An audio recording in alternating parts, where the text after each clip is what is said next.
Nuevas son cada mañana tus misericordias. Y hoy nos das un nuevo día para poder encontrarnos contigo, Señor. Te damos gracias, Señor, por este tiempo, por la oración, por la alabanza, Señor. Pero ahora te pedimos, Padre de los cielos, que tú te manifiestes, Señor, por medio de la palabra, trayendo confrontación a nuestras vidas. Y que tu gloria, Señor, maravilloso, sea manifestada, Padre, a través de tu palabra, Señor, que tú traes a través del pastor Mauricio, Señor, y te pedimos, Padre de los cielos, Señor, que todos podamos estar, Señor, en esa unidad contigo, Señor. Bendecimos tu nombre y te exaltamos, Rey, en el nombre de Jesús. Amén.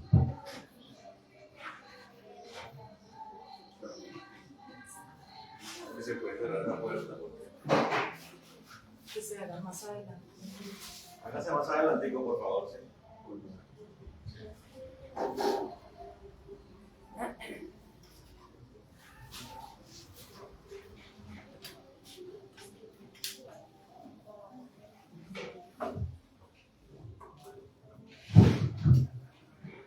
Bueno, bendito sea tu nombre, Señor. Yo creo que se puede cerrar esa puerta, por favor, gracias. Pues que no quede completamente cerrada, así como es. Gracias, David. Bueno, Padre bendito, en el nombre de Jesús de Nazaret, nosotros venimos delante de tu gloria, agradecidos, Dios, por este tiempo, Señor, que tú nos permites venir a este lugar, Señor, predicar tu palabra, Señor maravilloso, ministrar, Señor, tu gloria, tu unción, Señor, ministrar tu poder, Dios. Nos has delegado autoridad, Dios, para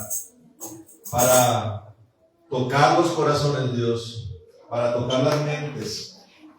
Nos has dado la espada de la palabra, la espada del Espíritu, Señor, que corta, Señor, con doble filo, de entrada, de salida, hasta los tuétanos, Señor. Y pedimos hoy, Señor maravilloso, que disciernas nuestra vida. En el nombre de Jesucristo, Señor, te lo pedimos en esta hora. Señor maravilloso, levántate con tu poder, Dios, en esta hora, en el nombre de Jesús. Amén. Y destruido sea toda oposición, Señor maravilloso, del enemigo ahora mismo. Todo bloqueo espiritual, Señor, todo levantamiento espiritual, ahora mismo se aplaca en el nombre poderoso de Jesús. Señor, espíritus de retaliación y venganza, Señor. Espíritus opositores, Dios. Espíritus, Señor, que atentan contra la paz. Los encadenamos, los atamos, los echamos al abismo en el nombre de Jesús. Amén. Y pedimos, Señor, que tu libertad, Señor, que la gloria tuya, Señor, libre, Dios, como un río, venga a nosotros en esta hora, en el nombre de Jesucristo, y te glorifiques a través de las vidas. En el nombre poderoso de Jesús. Te damos gracias, Señor. En el nombre de Jesucristo. Te alabamos y te exaltamos, Dios. Rompe cadenas. Pudre yugos en esta hora. Amén. En el nombre de Jesucristo. Ahora mismo lo ordenamos en el nombre de Jesús. Señor, que sea desatado esto por causa, Señor. Por efecto del sacrificio, Señor maravilloso.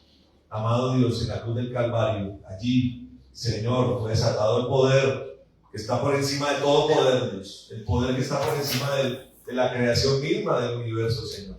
La máxima expresión de tu poder, Dios, está allí. Y la resurrección de los muertos que otorgaste, Señor, a todos los que creen, Señor maravilloso. Amén. Hoy sea aquí confirmada y consolidada en el nombre de Jesús. Y solamente tu verdad, Dios, solamente lo que es tuyo, el Rey de la Gloria, sea lo que recibamos en esta mañana en el nombre de Jesucristo. Te damos gracias.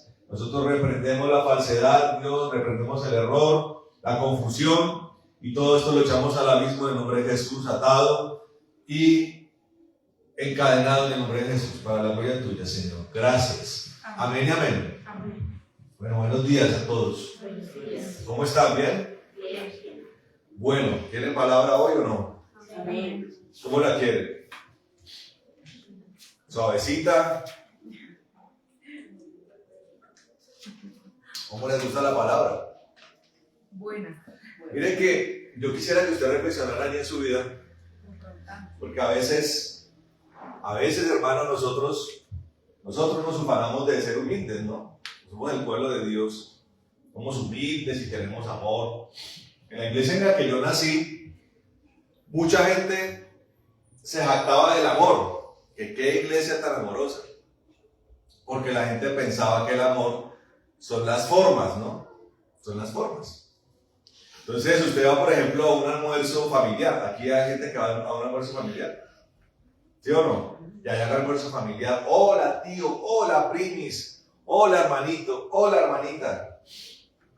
Todo parece muy bien, ¿no? El ajiaco sabe sabroso, que le quedó sabroso a la abuela el ajiaco.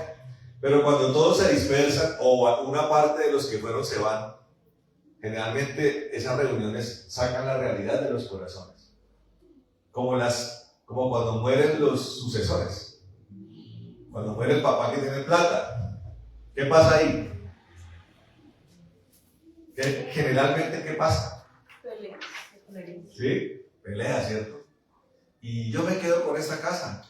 Y yo me quedo con el carro. No, pero es que yo cuidé a mi mamá 5 años y comienza todo, ¿no? Yo fui el que le remodelé el baño a mi mamá. ¿Correcto? ¿Eso pasa o no? Entonces la gente saca a la luz su verdadero corazón. No se trata de las formas, de que yo lo abrazo a usted y lo saludo dulcemente. De hecho, la palabra, creo que es en Proverbios que dice que advierte acerca de las personas que son dulces con sus palabras, pero tienen un corazón hostil.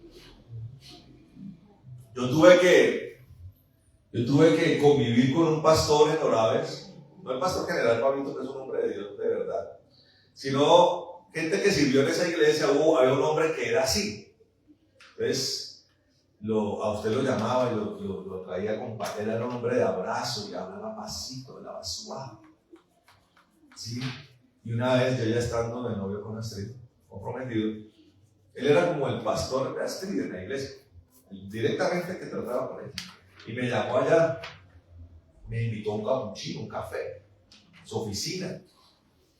Y hablaba así, no, pero mira, no sé qué, y comenzó a decirme, primero me llenó como de una atmósfera de camaradería, de hospitalidad, pero a medida que avanzaba la reunión, con sus palabras dulces, me fue diciendo que yo no era nadie, que yo no tenía ministerio, que él me veía y que era un amor por Diosero espiritual, así con palabras dulces.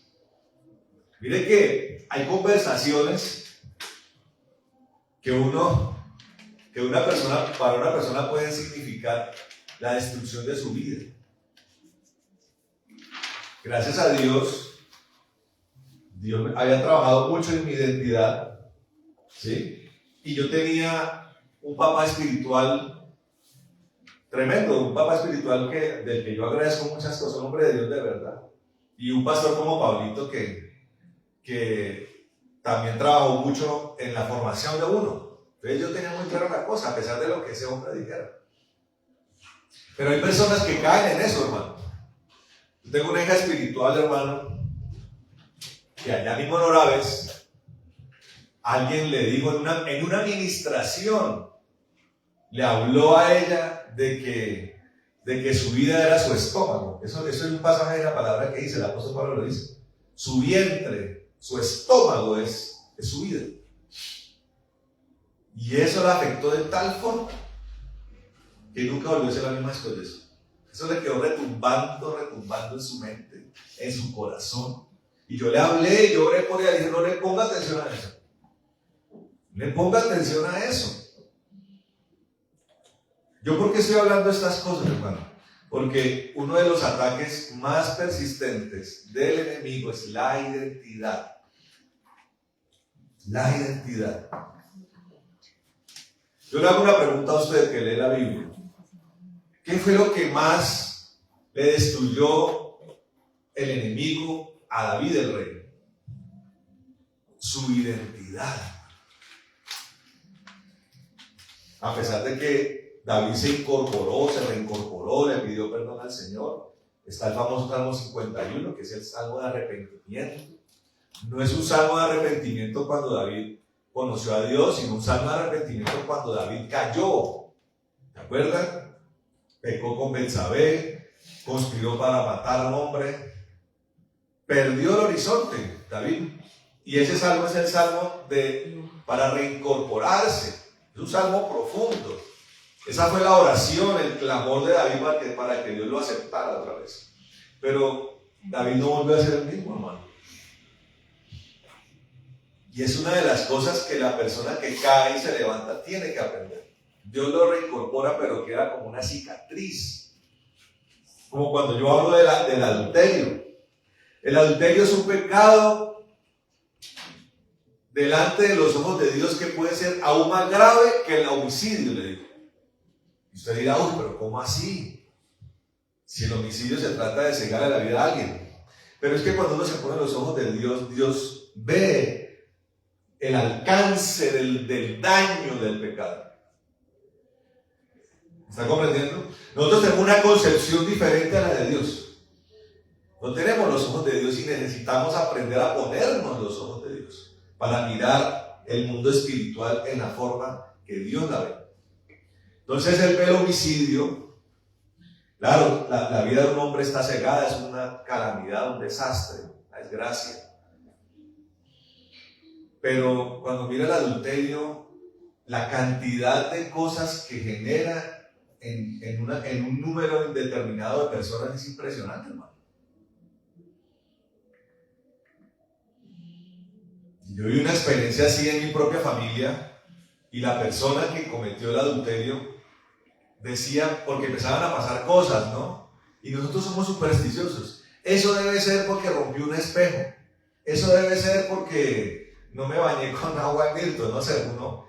Y después de muchos años yo comprender la palabra, yo le dije a esa persona, fue usted con su pecado. Entienda lo que fue usted con su pecado el que hizo eso. Destruyó todo, el adulterio destruye, hermano, los cimientos de una familia. Pero no estoy aquí para hablar del adulterio, ese no es el tema de hoy. Ni tampoco la identidad, o en parte sí tiene que ver con la identidad. Sí tiene que ver con la identidad. Pero yo quiero que usted entienda, hermano, que el enemigo va a tratar permanente e insistentemente de desfigurar su imagen y su identidad. Todos los días lo va a hacer. El conflicto, eso lo enseñaba el pastor Pablito en Oraves, la guerra espiritual más persistente es la guerra espiritual en la mente.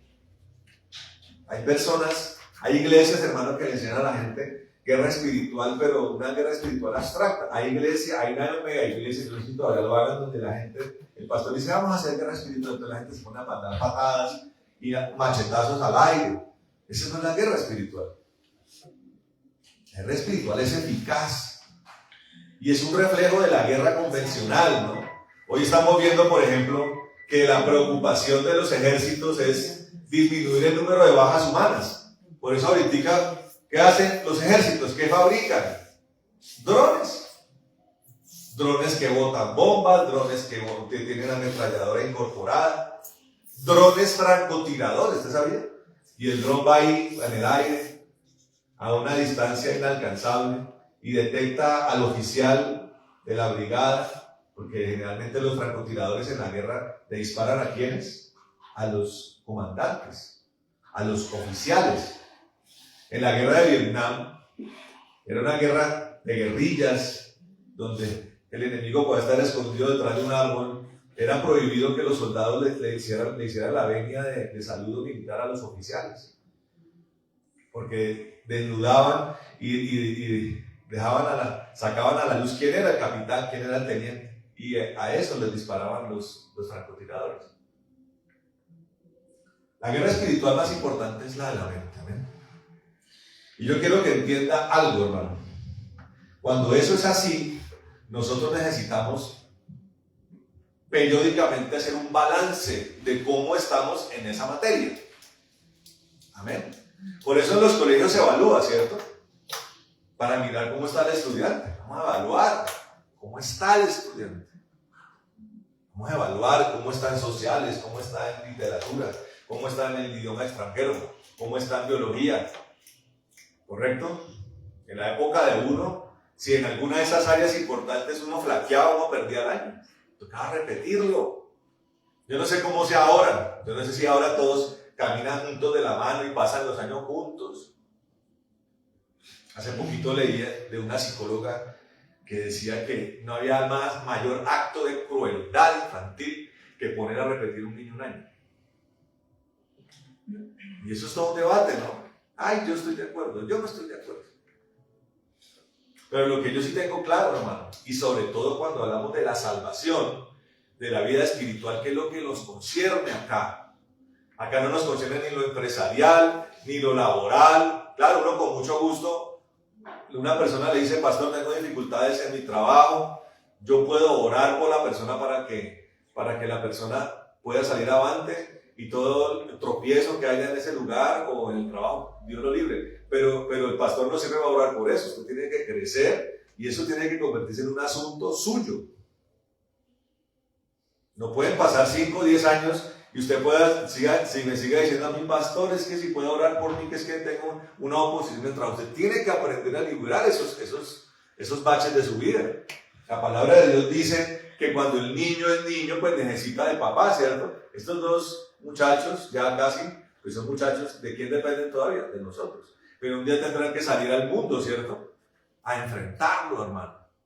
A darle la cara al mundo, a enfrentar las complicaciones, las dificultades que el mundo ofrece. Van a entender que el mundo no es un color de rosa. Van a entender que en el mundo hay aflicciones, que en el mundo hay enemigos, que en el mundo hay tropiezos, que un día llueve, que un día sale el sol. ¿Sí? Que vienen crisis financieras, que los matrimonios necesitan fortalecerse porque se debilitan. Ellos tienen que entender eso. Lo que es crear un hijo, lo que es levantarlo, lo que es sostenerlo, no solamente financiera, sino emocional, espiritualmente. Todo eso son cosas que son frentes que nosotros cubrimos, pero nuestra salud espiritual, nuestra condición espiritual, nuestro estado presente con Dios es nuestra prioridad. Amén. Amén. Y quiero que vayamos, hermano, para arrancar con este tema, al libro de Ezequiel. Profeta Ezequiel, capítulo, creo que es el 16, ya les digo, les confirmo. Sí, Ezequiel 16, versículo 48.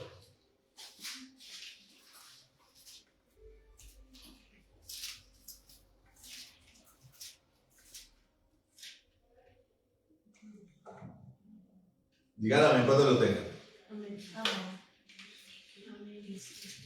16:48 dice. Este es un pasaje donde Dios le está hablando a Jerusalén. Está hablando a Jerusalén como un ente espiritual. Y si Jerusalén no es una persona, de hecho es una ciudad, pero Jerusalén es concebido como el pueblo de Dios. Amén. Dice acá. Dice, vivo yo que tu hermana Sodoma y sus hijas no han hecho como hiciste tú con tus hijas. Dice el Señor Dios. Póngale atención al 49. Dice, he aquí, esta fue la iniquidad de tu hermana Sodoma. Orgullo, abundancia de pan y despreocupada tranquilidad tuvieron ella y sus hijas. Pero ella no dio la mano al pobre y al necesitado. Ellas se enaltecieron e hicieron abominación delante de mí, de modo que cuando las vi, las eliminé. Paremos ahí. Cuando usted escucha las palabras Sodoma y Gomorra, ¿qué le viene a la mente? El episodio de Sodoma y Gomorra, no por excelencia. 2 ciudades, que realmente eran como 4 ciudades, que fueron destruidas por el fuego de Dios. Los arqueólogos, los geólogos que han estudiado durante mucho tiempo esa región, dicen que les sorprende la cantidad de azufre y de derivados del azufre que hay en ese lugar.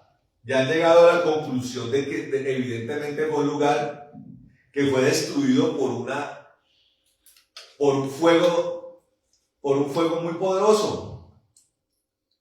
Por un fuego que descendió con una temperatura muy alta. O sea, Geológicamente está demostrado, hermano, que esos lugares fueron destruidos con fuego. ¿Que cómo fue destruido con fuego? Pues el geólogo no lo puede demostrar. Pero nosotros que entendemos la palabra, la hemos leído, sabemos que esa ciudad la destruyó Dios porque la ira de él se copó.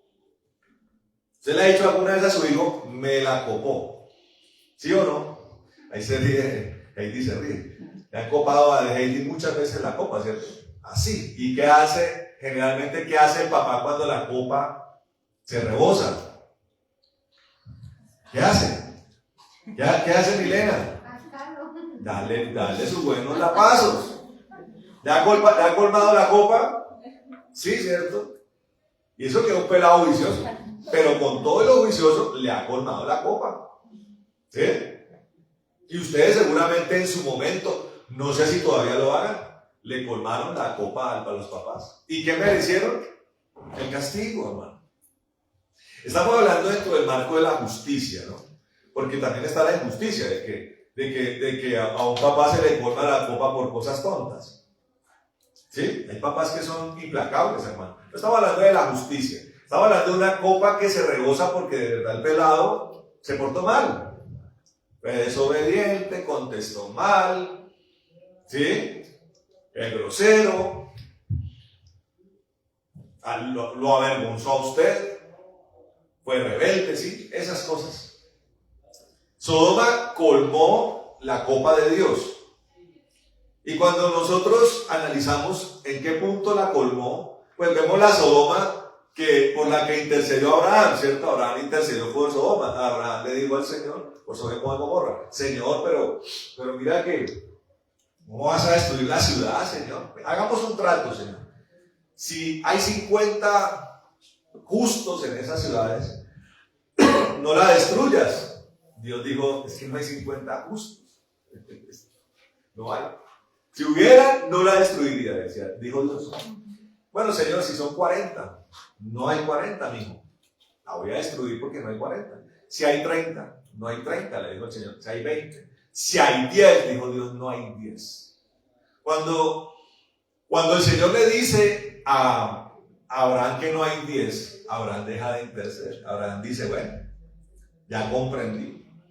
Mi misión es, o la misión de los ángeles que el Señor envió, antes de destruir las ciudades, porque fueron 2 ángeles poderosos, que trajeron todo ese poder de fuego del cielo, sacaron a Lot, el Lot del sobrino de Abraham, y su familia, y sus hijas, y su esposa, de Sodoma y Gomorra. ¿De acuerdo? Y después vino la destrucción. La Sodoma que llegó a ese punto, era una Sodoma llena de homosexualismo, llena de perversión, de inmundicia sexual. Está demostrado en la palabra que eran tan perversos que trataron de violar a los ángeles que fueron allá a Sodoma y Gomorra. Querían violarlos. Y como no pudieron, violaron a Lot. Dice la palabra que le ejercieron mucha violencia a Lot. Y era un homosexualismo marcado porque Lot hasta ofreció a sus propias hijas. Ellos dijeron, no, guácala, no nos saquen a las hijas. Sáquenos a esos par de hermosos hombres que están en su casa, que eran los ángeles. Y tan perversos que eran. Y como no lo sacó, cogieron a Lot y lo violaron masivamente. En ese momento cayó la última gota. Y Dios le dijo a los ángeles, destruyan, no dejen ni los cimientos de esas ciudades. Y todo el que habita allí lo van a destruir. Pero cuando pasamos la revista al libro de Ezequiel, de Dios hablándole a Jerusalén, Jerusalén es comparada con Samaria y con Sodoma y Gomorra. Y le está diciendo a Jerusalén que el pecado suyo es peor que el de Sodoma y Gomorra, le dice a Dios, y que el de Samaria. Pero cuando habla de Sodoma y Gomorra, mire lo que dice. Dice, 49 dice, que aquí esta fue la iniquidad de tu hermana Sodoma, dice. Orgullo, abundancia de pan y despreocupada tranquilidad tuvieron ella y sus hijas. pero ella no dio la mano al pobre y al necesitado. Paremos ahí. En toda esta descripción, Ezequiel nunca menciona la perversión sexual. Usted que lee la Biblia, usted que ha aprendido algo de lógica interpretativa, premisas, conclusiones, usted comienza a analizar ese versículo. Usted dice, si en Génesis, premisa 1, si en Génesis fue destruida Sodoma por perversión sexual y llevada al extremo. Premisa 2, pero en Ezequiel la denuncia contra Sodoma es diferente a la de Génesis. ¿Cuál es mi conclusión? ¿Cuál será la conclusión? Medita un poquito allí, hermano. Me voy a invitar a que medite. ¿Cuál será la conclusión, hermano? ¿Cuál será la conclusión? Yo le digo, ¿cuál será? ¿Cómo? No nos pongamos tan espirituales. La perversión es un proceso, hermano. Sodoma no arrancó como una ciudad perversa o de inmundicia sexual. Sodoma comenzó con unos detalles a los cuales ignoró, los cuales no evaluó, en los cuales no recapacitó. Ahí están. En la versión de ustedes coinciden las mismas. El primero es orgullo. ¿Qué dice? Soberbia, bueno, es un sinónimo. En el segundo coincide Abominación. saciedad de pan. Aquí dice abundancia de pan. ¿Cómo se le llama eso? La saciedad de pan, la abundancia de pan, ¿cómo se le llama? Se le llama glotonería. ¿Qué dice el Señor acerca de la generación que antecede su venida? Estarán como comiendo y bebiendo. O sea, son una generación de banquete. ¿Qué es una generación glotona? Una generación de banquete. Una generación, ¿sí?, de cena, de glotonería. Como la romana, como la griega. Bueno, de pronto la griega no lo era tanto. Pero la romana sí se especializó en un hedonismo de glotonería. Al punto, hermano, que los romanos tenían vomitorios, ¿sabía usted? O sea, comían tanto. La persona decía, espera un momentico, voy a ver el vomitorio. ¿Qué hacía? ¿Usted qué cree que hacía? Se metía los dedos, trasbocaba para seguir comiendo. Esto es lo que practicaba Sodoma. Sodoma arrancó como una ciudad soberbia. Una ciudad soberbia, ¿por qué soberbia? Porque entra en un estado de prosperidad. Voy a poner un ejemplo. ¿Quién conoce aquí Medellín? Medellín hasta hace unos 20 años era conocido como la tacita de plata de Colombia. ¿Cierto que sí? Y de verdad uno iba a Medellín y uno venía contento de ver una ciudad tan hermosa como Medellín.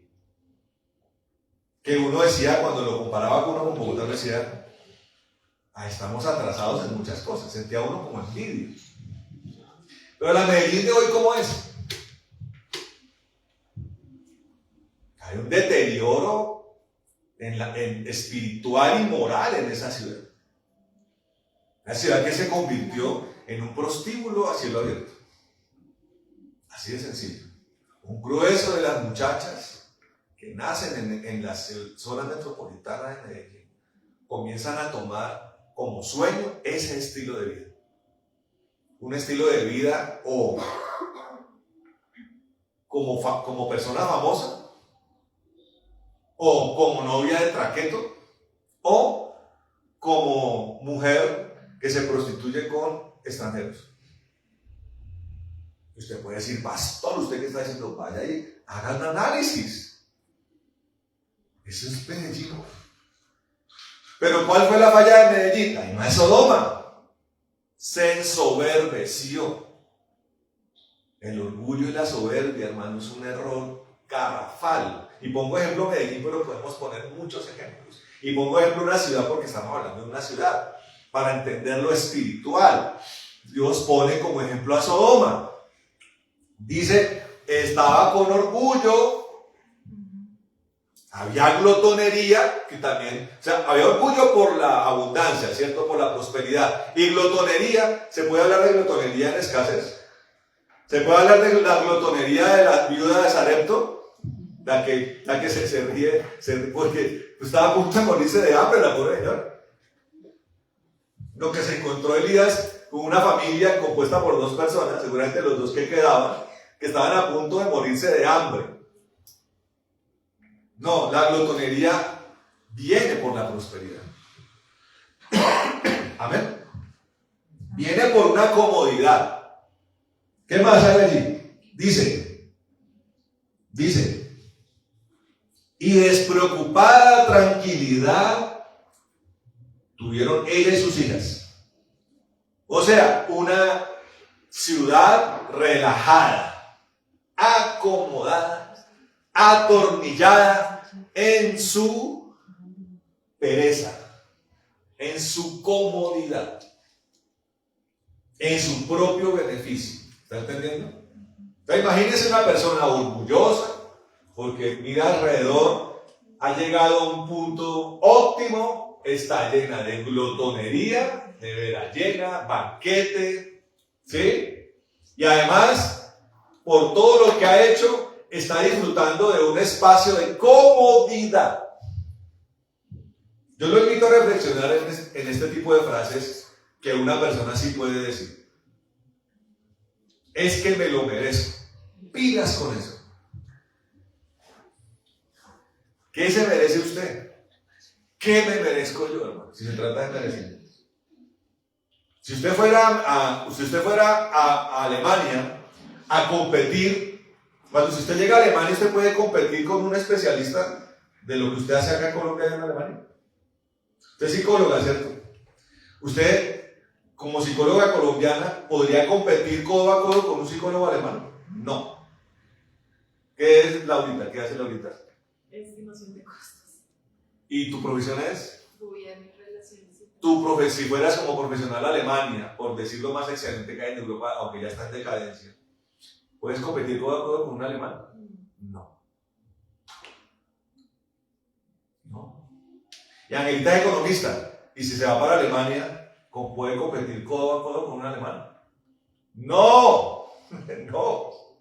Si uno se va a Alemania, le toca a uno hacer lo que los alemanes no hacen.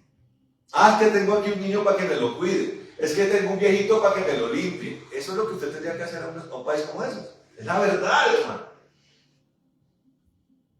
¿El abogado llega a Estados Unidos a volverse Perry Mason? No, hermano. El abogado que llega a los Estados Unidos tiene que lavarle retretes, hermano. ¿Que pagan mejor que el abogado acá Junior? Sí, tal vez sí. Porque eso hace parte de la errónea evaluación de lo que nosotros consideramos como riqueza. Y la reducimos simplemente a lo económico. Cuando hay riqueza cultural, hay riqueza social, ¿cierto? Para mí eso son cosas importantes, hermano. El otro día vi una serie donde la muchacha que no sabía nada se casó con un tipo que era un genio de la ciencia, y entonces ella comenzó a vender, se volvió buena vendedora de farmacéuticos y empezó a ganar mucha más plata que él y lo comenzó a humillar. Y yo digo, pero si el tipo es brillante en su mente, está trabajando para aportarle algo a la sociedad, de verdad, no tiene comparación, así usted se gane mucho más. Entonces estamos entrando, pongo todo este ejemplo para comprender la soberbia del hombre. Nos podemos ensoberbecer por cualquier cosa. El otro día, una cuestionada aspirante fíjate que cualquier persona se lanza al Senado, ¿no? Se lanza al Congreso, cualquiera se lanza. Una cuestionada mujer que era como periodista, reportera en Cúcuta, se convirtió en actriz porno. Una vaina terrible. Ahora es candidata por el pacto histórico para el Congreso. Entonces alguien le dijo, oiga, pero ¿cuáles son sus credenciales? Es que yo he escribido libros y hice 3 semestres en no sé dónde. ¿Esas son las credenciales, hermano? ¿Que escribir un libro me hace ya una persona descollante? No, pues, hay buenos y malos escritores. Usted va a una librería y encuentra, hermano, monstruos de la literatura como Dostoyevsky o León Tolstoy. Cosas, tipos, hermanos, brillantes, ¿no? Plumas virtuosas, hermano. Y también pueden conseguir Pablo Coelho, hermano. El gurú de la superación personal. Una basura de literatura. Oiga, y es el hombre, y es el escritor en habla portuguesa más leído y comprado en el mundo. Para que evaluemos la degradación cultural de la sociedad. ¿Cuáles son nuestras credenciales, hermano? ¿Qué hemos hecho que nos hace sentir que hemos hecho grandes cosas? G.J. Ávila, hermano, hablando ya de asuntos concernientes a Dios y al Evangelio. El hombre se fue a la tumba, hermano, o se fue a la presencia del Señor, su cuerpo a la tumba era la presencia del Señor. Y él decía que no estaba conforme. ¿Y cuántos millones de personas se convirtieron por ese hombre, hermano? Y Billy Graham dijo, pudo haber hecho más. El mayor evangelista del siglo XX dijo, pude haber hecho más. ¿Qué nos queda a nosotros, hermano? ¿Qué nos queda a nosotros, hermano? ¿Con qué cara le vamos a llegar al Señor? ¿Qué le vamos a sacar a relucir el día del juicio? Que yo por allá me gané un premio al mejor empleado del mes. Y Dios va a decir, ¿qué es eso? Y de pronto utilicé la frase, es que me lo merezco. ¿Qué se merece uno, hermano? Y de parte de Dios, ¿qué se merece uno, además? ¿O qué se hubiera uno merecido si no hubiera sido por Cristo? ¿Un pisotón? ¿O hubiéramos merecido morir con los de Sodoma y Gomorra, hermano? Allá, nos hubiera metido Dios allá a echarnos candela. Y usted dirá, pastor, pero yo no hice lo de los Sodoma y Gomorra. Pero quiero que entienda que Dios está analizando en Ezequiel en dónde arranca el problema de Sodoma y Gomorra. En dónde empieza a echar raíz el problema.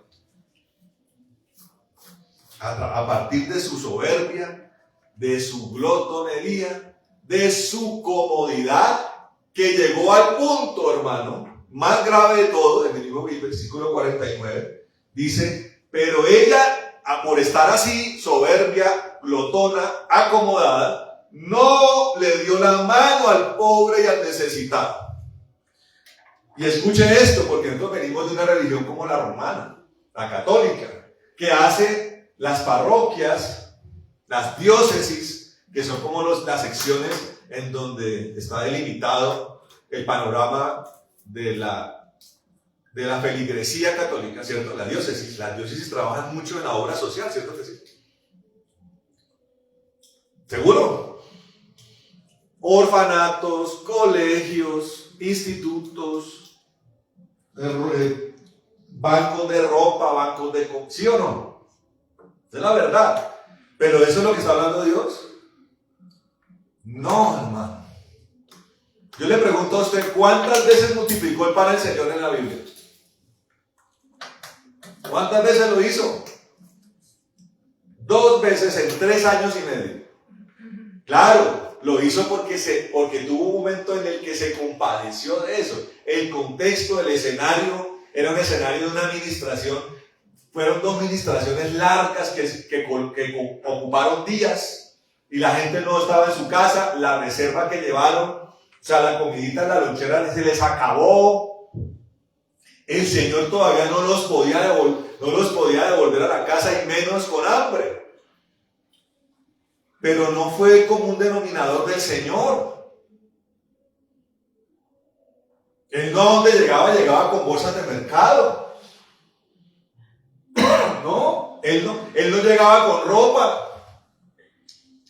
No es que no hagamos esto, pero no lo podemos hacer ignorando lo más importante, hermano. Y para poder entenderlo mejor, sin que me aparte usted aquí a Ezequiel, quiero que vayamos al libro, espero que me alcance el tiempo, hermano, porque el tema es, y no puedo volver dentro de 8 días, sino hasta dentro de un mes, o quién sabe si de pronto 2. Entonces, Vamos al libro de... ¿Está interesante el asunto o no? Amén. Vamos al libro de Isaías, allá más atrás. Isaías 58. Miren lo que dice la palabra. Esto es para nosotros, esto es para usted, amén, y para el que está escuchando allá en la transmisión. No es simplemente una bonita reflexión, es para usted, amén, para mí es. Dice, hay un título que dirá en su Biblia, dice, el verdadero ayuno, ¿cierto? 58. Allá dice, en su Biblia dice el verdadero ayuno, aquí en mi Biblia dice la adoración que Dios acepta. Me gusta tanto la una como la otra.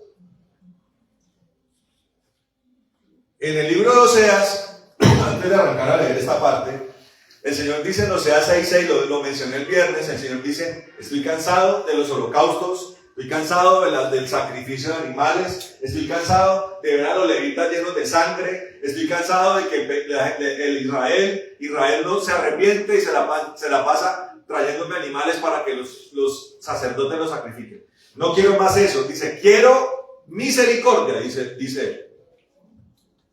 Cámbienme los holocaustos por misericordia, dice. Cuando usted vuelve y medita en la palabra de Ezequiel, el orgulloso, el glotón, el acomodado se olvidó de la misericordia. Y la misericordia la define allí Ezequiel, inspirado por el Espíritu Santo, como alguien que se olvidó de ayudar al pobre, ¿cierto? Mire lo que dice el mismo Dios que habló a través de Ezequiel, ahora aquí habla en Isaías. Dice,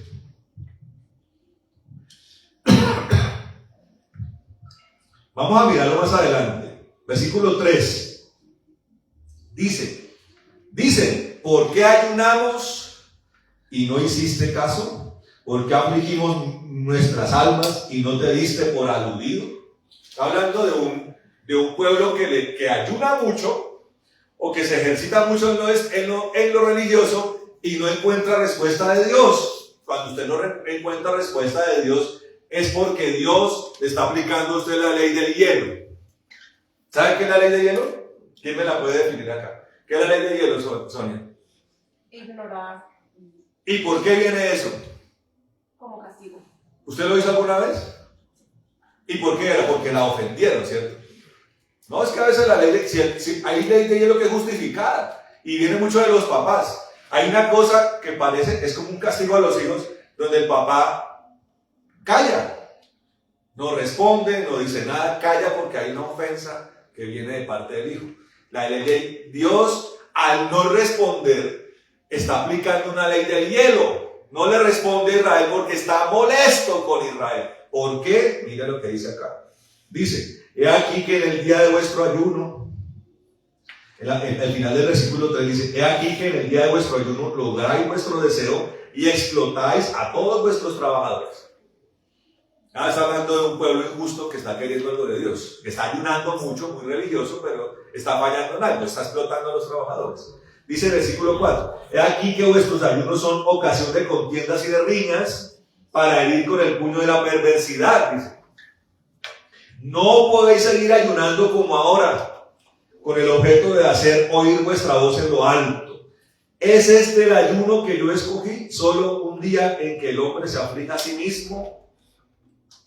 ¿Acaso el doblegar la cabeza como junco y el acostarse sobre silicio y ceniza es lo que llamáis ayuno y día agradable para el Señor? Se pregunta uno y lo enlaza uno con Sodoma, ¿no? La Sodoma esa de la que habla Ezequiel, que seguramente también tenía sus ritos religiosos, pero estaba llena de orgullo, como este Israel de acá, estaba llena de glotonería, de comodidad, pero que era perverso, era injusto, era implacable, inmisericordia. Y aquí arranca el Señor a decir que es el verdadero ayuno, que es la misericordia, que es ayudar al pobre. La mayor compasión que usted puede sentir por un indigente no es bañarlo y vestirlo y darle de comer. El mayor acto de misericordia es la salvación de esa alma. Amén. ¿Quién dice amén? Amén. Y quiero aquí hacer un paréntesis para que ustedes reflexionen algo. Paréntesis. Ayer estaba escuchando que es que los pastores a veces no pensamos en lo que hablamos, no lo exploramos, no lo analizamos, no lo meditamos. Sale este pastor diciendo, y hablar de Armero, ¿no? Lo que pasó en Armero. Él decía, y la gloria de Dios siempre cubre el pueblo de Dios. Y entonces puso el ejemplo, y fíjense en Armero, que es la noche en que fue antes de que viniera la erupción y se derritiera ese pedazo de hielo que sepultó después de Armero. En una iglesia un pastor estaba orando y Dios le habló a él de que tenía que llevar a toda su congregación a un cerro que porque iba a venir una avalancha.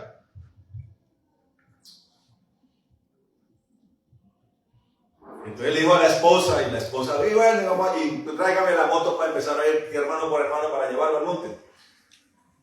¿Qué pasó? ¿Qué cree que pasó? Se terminó en un cerro y se salvaron. ¿Saben de qué iglesia era el pastor? A ver si ustedes han aprendido algo al respecto.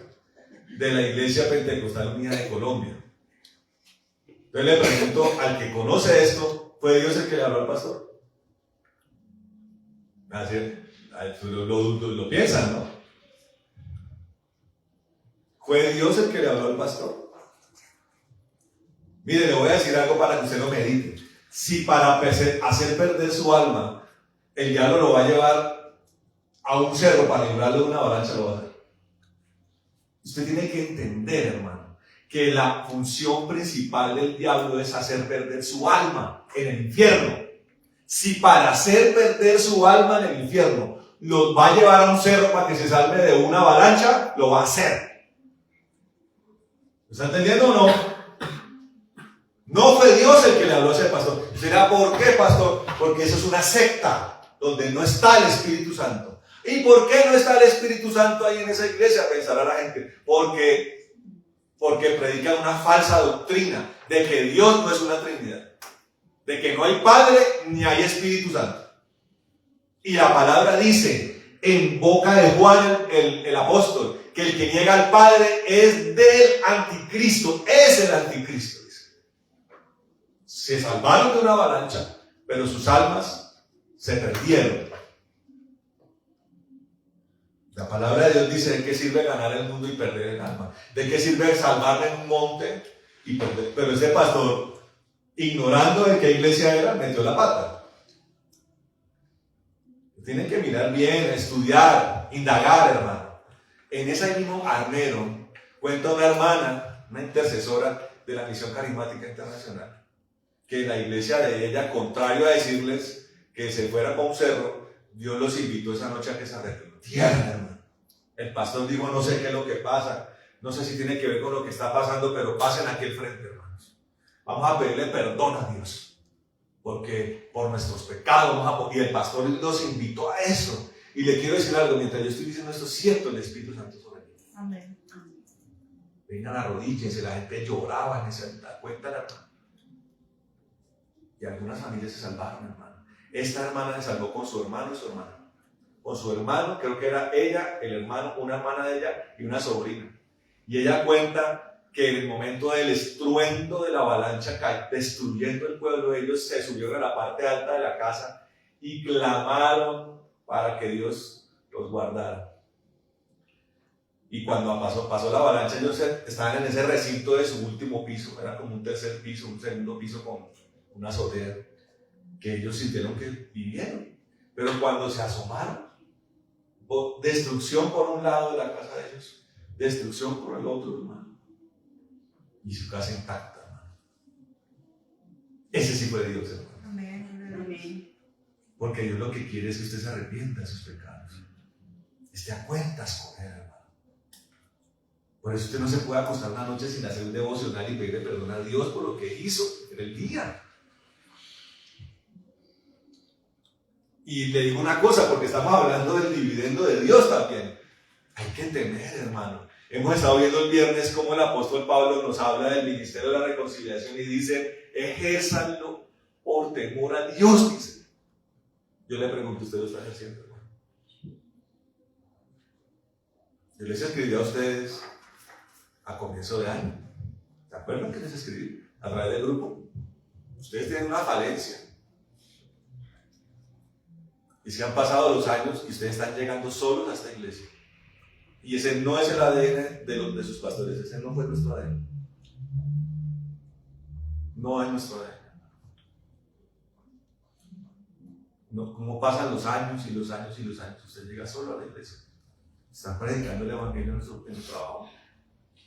Porque yo lo que viví, hermano, fue una fiebre de evangelismo. Y eso nos cargábamos a todo el mundo a la iglesia y teníamos un pocotón de grupos de reunión y orábamos por todo el mundo y mucha gente hizo la oración de fe y hoy de mucha de esa gente está en otras iglesias porque nosotros trabajamos para el reino, hermano. Ese es nuestro ADN, es el ADN del apóstol Pablo, es el ADN de Jesús, de los 12 apóstoles. ¿Qué pasa? Pasa que se ha entrado en un área muy peligrosa que se llama el enfriamiento espiritual, hermano. Y hace poco vi una película, si usted quiere la ver.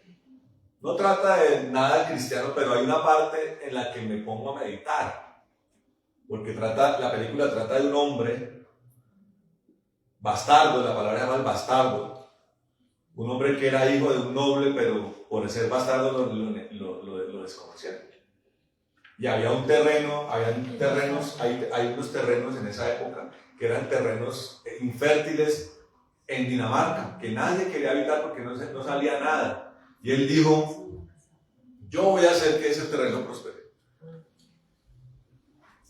Y cuando le preguntaron qué va a sembrar, dijo, voy a sembrar papas. ¿Y qué es eso? Porque en ese momento no han llegado las papas a Dinamarca.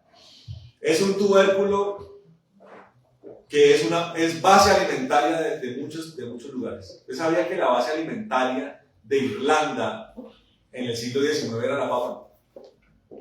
Y que un hongo que empezó a destruir los cultivos de papa fue lo que mató a 3 millones de personas en Irlanda, de hambre, y que por eso en el siglo XIX fue que vino un exilio masivo de irlandeses, refugiados irlandeses a los Estados Unidos.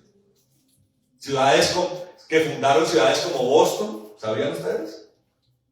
Y en Canadá se fundó la ciudad de Halifax por irlandeses, hermano.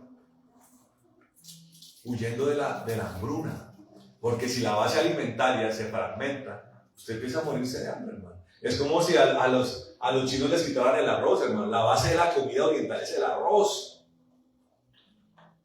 Pero este hombre decía, traigo papas, y esto tiene algo bueno, decía él, porque resiste todo. Entonces la mujer que estaba feliz, ¿y qué es lo único que no resiste? Dijo, lo único que vence a este tubérculo se llama una helada, dice él.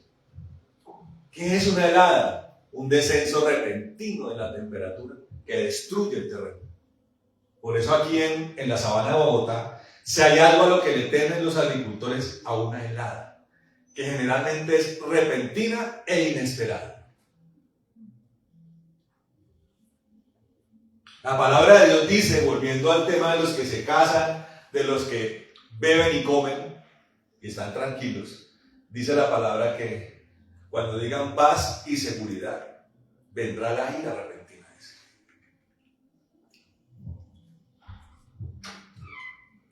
En el mundo pasan cosas hoy, ¿no? No sé si usted está atento a eso. Aparece un tipo como Donald Trump, reviviendo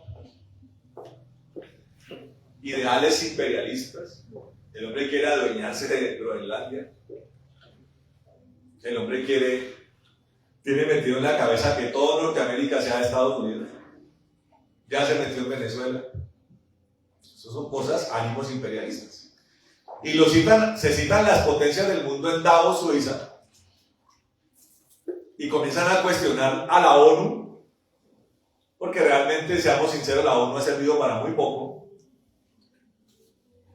y crean en un documento una nueva organización que se llama, vaya a averiguarlo, la Junta de la Paz. Uno dice, ¿qué será esto? ¿Qué significará para el nuevo orden mundial? Y lo hablamos desde la perspectiva bíblica. no desde la perspectiva sensacionalista o del gran despertar o de los que son conspiranoicos, no, desde la Biblia, hermano, toca estar pendiente, pero no tanto, esto pasa a nivel mundial, pero eso tiene que estar siempre basado, estudiado desde mi propio análisis de cómo estoy. Porque la palabra de Dios dice, hermano, que a los incautos, a los cristianos incautos, aún a ellos el enemigo los podrá engañar. Y los engaños son sutiles. O las cosas que nos desvían ocurren paulatinamente, hermano. La palabra de Dios lo llama correr el cerco, aportillar el cerco, dice. El vallado. El vallado es como un cerco. Cuando usted lo aportilla, lo fractura. Y la persona comienza a correr el cerco. Entonces usted puede ver cristianos que en muchos aspectos eran radicales, pero a la medida que pasa el tiempo, corren el cerco. Esto no es tan grave, esto no es tan terrible. Vamos a correr un poco más. Y uno de los engaños más grandes del diablo es que se hace en aras del amor, de la comprensión, de discursos como de Dios ama al pecador. ¿Dios ama al pecador? Dice la palabra que Dios aborrece al pecador. ¿A quién le creo? ¿A mi percepción o a la palabra? Y alguno dirá, pero eso lo decía Dios en el Antiguo Testamento.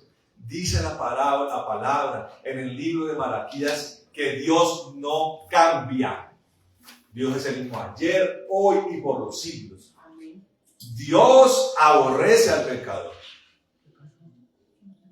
Pero Dios ama a la humanidad.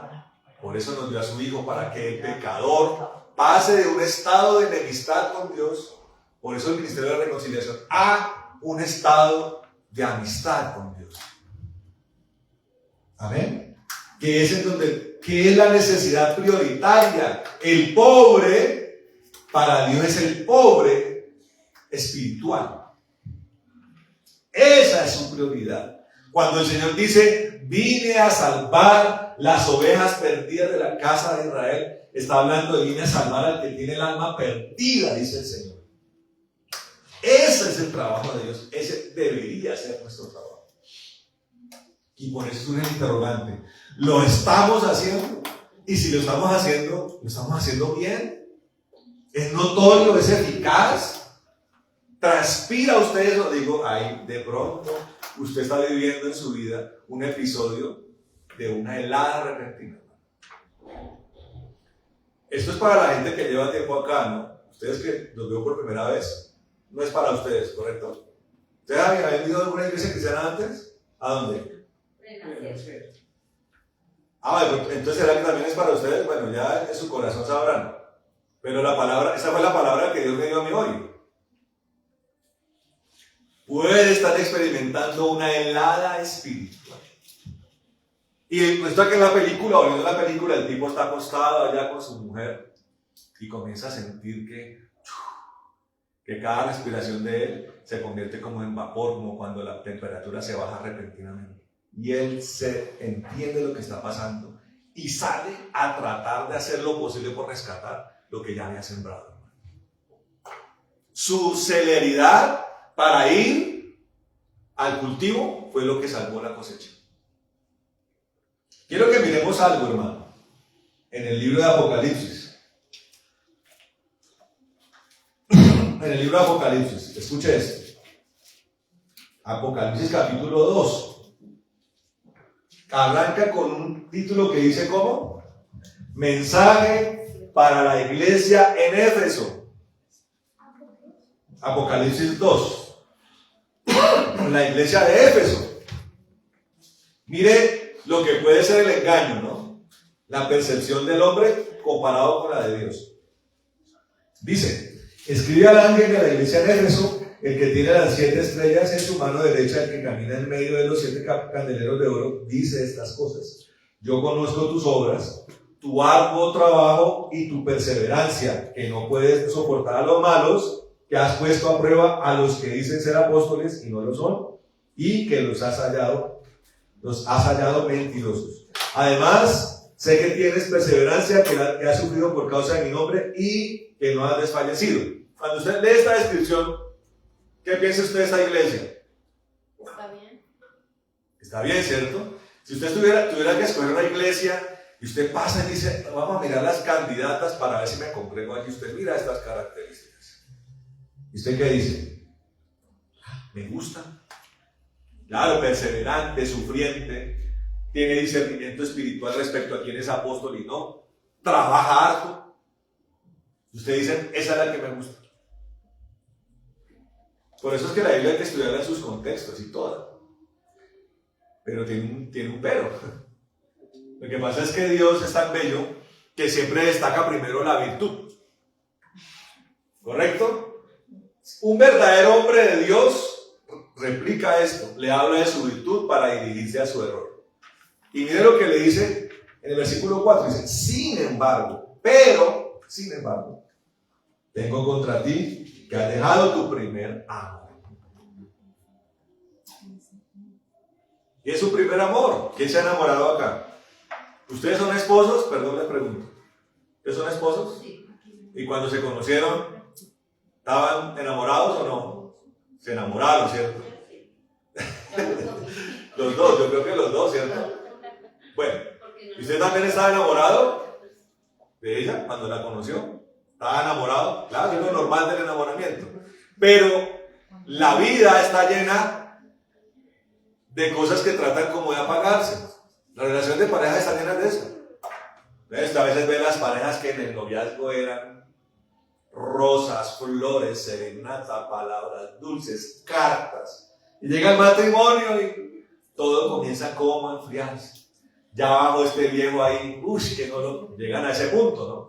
Pero ¿dónde arranca todo? En un enfriamiento que curiosamente a veces coincide con el matrimonio. No sé a veces qué pasa con el matrimonio, que la gente se casa y de repente deja de ser como en el noviazgo. ¿Por qué será?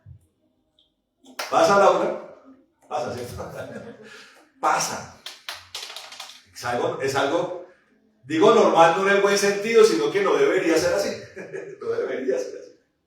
De hecho, en Cristo debería ser diferente. Usted hoy, después de 20, 25, 30, 35, 40 años con su esposa, usted hoy debería amarla aún más que cuando era novia. Pero usualmente no es así. Por eso los matrimonios necesitan a Cristo. Él es el fuego que mantiene el amor allí reverberando. Esta iglesia perdió el enamoramiento por Cristo. ¿Usted sabe lo grave que es eso? Ellos siguieron en sus asuntos destacados para Dios, pero estaban en un ángulo terriblemente peligroso. Se habían desenamorado de Cristo. ¿Usted sabe lo que es desenamorarse del Señor? Es gravísimo. Entonces, las heladas espirituales coinciden con un desenamoramiento de Cristo. Y tengo que ser sincero con usted. Si usted lo está viviendo en este momento, le tengo noticia. Usted se desenamoró de Cristo. Ahora el tema es cómo me reenamoro.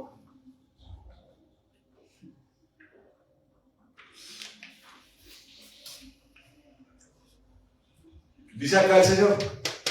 El Señor está lindo, ¿no? Él nos da la solución. Dígale que será. Él nos da la solución. Dígale.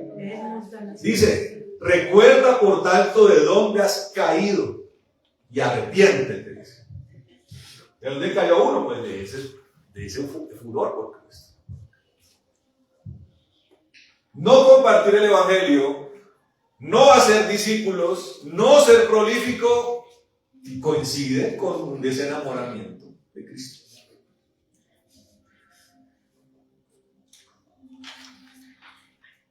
Porque el furor, por eso la palabra nos habla, el título que tenía mi versión, es la verdadera adoración para Dios. La adoración para Dios es integral.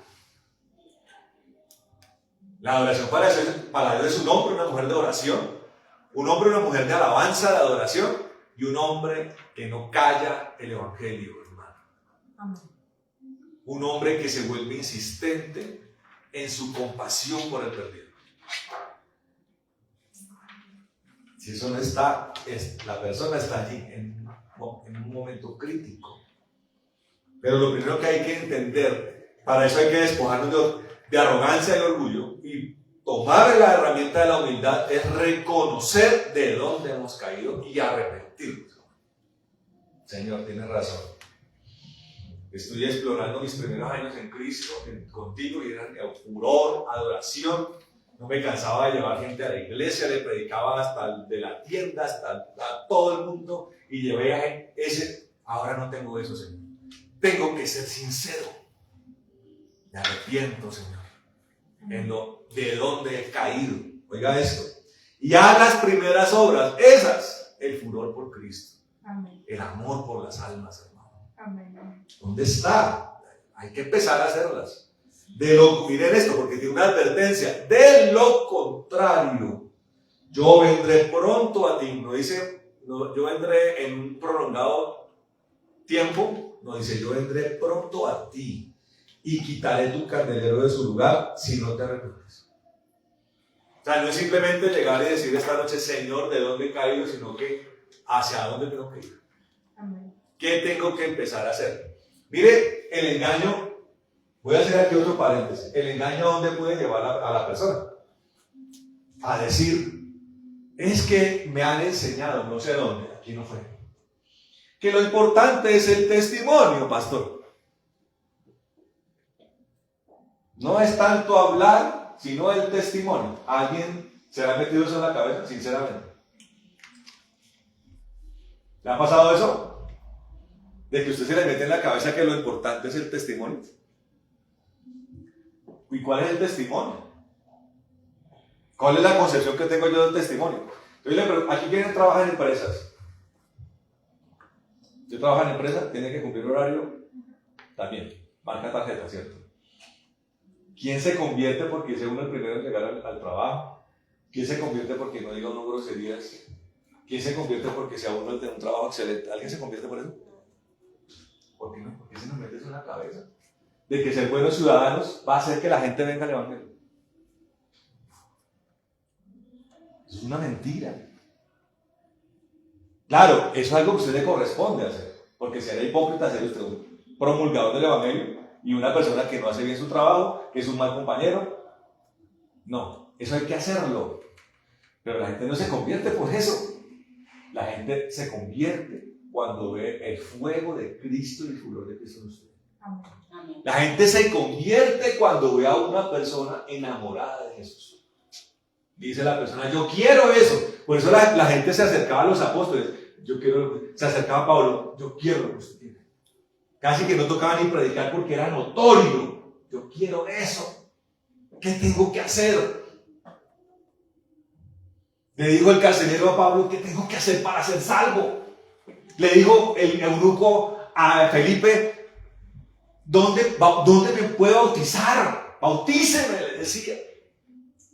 Se nota, hermano. A nosotros la gente se acercaba, hermano.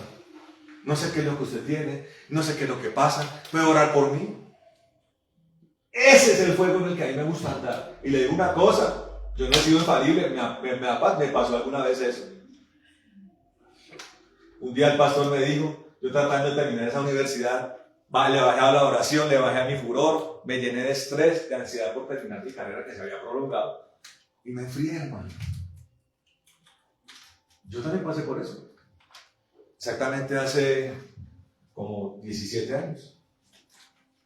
El pastor me dijo, veo tinieblas en su mirada, Mauricio. Me lo dio, Dios me estaba hablando. ¿Y qué hizo Mauricio? De terminar de resbalarse por el despeñadero. Me arrepentí y dije, voy a empezar a hacer otra de las primeras obras. Amén. Y hoy, hermano, estoy dispuesto a eso. Yo no sé usted si quiere, pero tiene que reaccionar, hermano. Se lo digo, tiene que reaccionar. Amén. Tiene que llenarse el fuego de Dios. Amén. Amén. Ese furor, hermano, ese enamoramiento descollante por Cristo. Miren lo que le dice el Señor. Esta estaba en la cornisa, pero Sardis, miren lo que le dice a Sardis. Claro, primero le dice a Sardis, del capítulo 3, le dice, esa sí no tiene nada, hermano. Sardis es como el estado, Sardis es como el siguiente nivel del Éfeso que no se arrepintió. Miren lo que dice en el versículo, finalizando el versículo 1. Dice, yo conozco tus obras, que tienen nombre de que vives, pero estás muerto. Estás muerto, dice. O sea, ya no está en peligro de morir, sino que está muerto. Dice, sé vigilante y refuerza las cosas que quedan y están a punto de morir. O sea, estamos hablando de una persona que está en cuidados intensivos.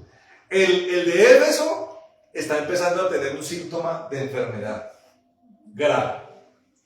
Pero el de Sardis está en UCI y los médicos lo han desahuciado. Así estaba el hijo de Derby, la señora que va a la iglesia. Se accidentó y los médicos, como no tienen nada más que hacer, sino ya hay momentos donde ya no pueden hacer nada, comenzaron a apostar. Crea esto. A ver en qué día era el que se moría el muchacho. Yo digo que Derby los escuchó apostando. Ay, no digo que ese muchacho se muere el martes, no, el miércoles, o se muere el lunes. ¿Cuánto va? Derby los escuchó. ¿A dónde puede llegar la indolencia de un cuerpo médico? Claro, Dios bendiga a los médicos, pero son malvados como el que no conoce a Cristo, hermano. Y un día fui yo allá a ese lugar y yo dije, Señor, la última voz es la tuya, Señor. Yo detecté un espíritu de muerte en el muchacho. Y lloré por él, una sombra salió de él. Que del incluso hizo así, uy, que salió el espíritu de muerte. Le dije. Y a partir de ahí, todo se echó para atrás. Todo desahucio, toda muerte. Y el tipo salió de allá. Y cuando salió la gente no entendía por qué. O sea que aunque se esté en UCI Sardis, dice todavía tiene oportunidad. Mire cómo es Dios. Dice, sé vigilante y refuerza las cosas que quedan, están a punto de morir. Ya de pronto ya el hígado está vuelto nada, ya los riñones no funcionan, pero todavía respira. ¿Está viendo? Porque no he hallado que tus obras hayan sido acabadas delante de Dios. Mire que no está hablando de una notoria condición de perversión, sino está hablando de que las obras que Dios le había encomendado no las había hecho. Y estoy leyendo el libro La Visión. En eso se basó la oración del martes. ¿Quién estuvo en el martes? Usted no estuvo en el pedazo donde yo leía La Visión. Les aconsejo a los intercesores especialmente, consígase ese libro, el libro lo venden en Checain, ¿cómo se llama? En Adonai Nisi, allá lo consiguen. La Visión de David Wilkerson. Y léaselo bien. Y hay una parte donde David Wilkerson dice en la visión, la profecía que Dios le dio, que muchos cristianos se mirarán a sí mismos y detectarán que no tienen un pecado notoriamente grave en ellos. O sea, no miro pornografía, no digo groserías, no soy maldiciente, yo soy una persona ofrendante, yo soy una persona cumplidora de la iglesia, y eso puede llevar a la persona a decir, estoy bien. Pero y la obra que Dios le encomendó, la obra de la salvación de las almas, en cómo está. Mire, Sardis le dice, te estás muriendo porque no has hecho las obras que te dije que hicieras. Ahí está el problema. Por eso yo he sido durante años, no sé si usted lo habrá pensado, espero que no, cansón con el tema de que usted abra su casa para hacer una reunión en su casa. Es que es curioso porque eso pasa en muchos aspectos, ¿no? Cuando uno aprendió lo de danzar para el Señor, es algo que nosotros aprendimos, que ya no lo hacemos tanto porque yo tengo una rodilla lesionada, ¿sí? Pero en el Oraves ella era trompito.